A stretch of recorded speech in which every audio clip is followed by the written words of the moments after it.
বানাবো মেথি পরোটা। প্রথমে 1 কেজি ময়দা নিয়ে নেব, দেব স্বাদ মতো লবণ, নেব 1 চামচের 4 ভাগের 1 ভাগ হিং। আমি এতে দেব আলুর দমের মশলা, যে বাজারে কিনতে পাওয়া যায় এভারেস্টের, সেই মশলা 1 চামচ দিয়ে দেব। 1 চামচ ধনে গুঁড়ো, 1 চামচ জিরে গুঁড়ো, 1 চামচ চিনি, 1 চামচ লঙ্কা গুঁড়ো, 1 চামচ হলুদ গুঁড়ো, 1 চামচ গরম মশলা দিয়ে ভালো করে মিশিয়ে নেব। 3 থেকে 4 টেবিল চামচ সাদা তেল দিয়ে দেব, দিয়ে ভালো করে ময়দার সঙ্গে ময়াম দিয়ে নেব। এরপরে আমি মেথি শাকের পুরো ডাঁটা ফেলে দিয়েছি, দিয়ে পাতাগুলোকে শুধু রেখেছি যাতে কুঁচাতে না হয়। কুঁচালে আলাদা স্বাদ হয়, আর গোটা দিলে অন্যরকম স্বাদ হয়। আপনারা একবার এইভাবে করে খেয়ে দেখবেন। তো ভালো করে ময়দার সঙ্গে মিশিয়ে নিয়ে অল্প অল্প জল দিয়ে মাখিয়ে নেব। আপনারা একবার এইভাবে না কুচিয়ে খেয়ে দেখবেন, পুরো ডাঁটা ছাড়িয়ে, তার স্বাদ কিন্তু একদম আলাদা হয়। তো ভালো করে ঠেসে ঠেসে ময়দা মাখিয়ে নেব।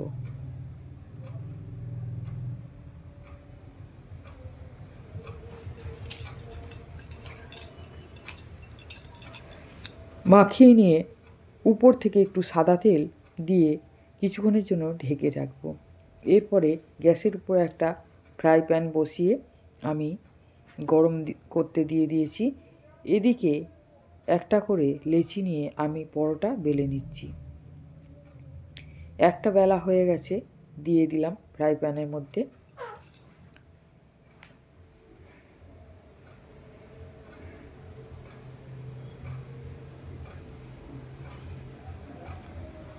এইভাবে আর একটা বেলেও চাপিয়ে দিলাম, দিয়ে উল্টে পাল্টে ভালো করে সেঁকে নেব।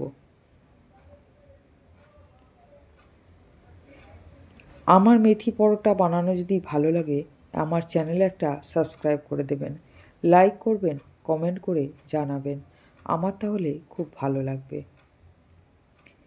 উল্টে পাল্টে ভালো করে ভেজে নিয়েছি। এবার একেবারে 2 চামচ সাদা তেল দিয়ে দেব, দিয়ে উল্টে পাল্টে ভেজে নেব।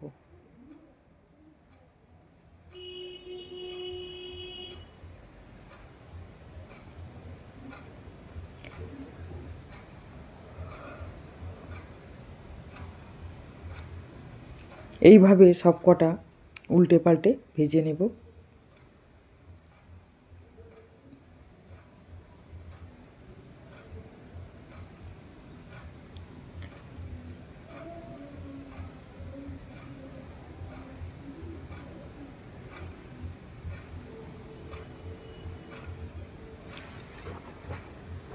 এরকমভাবেই সব কটা পরোটা ভেজে নেব।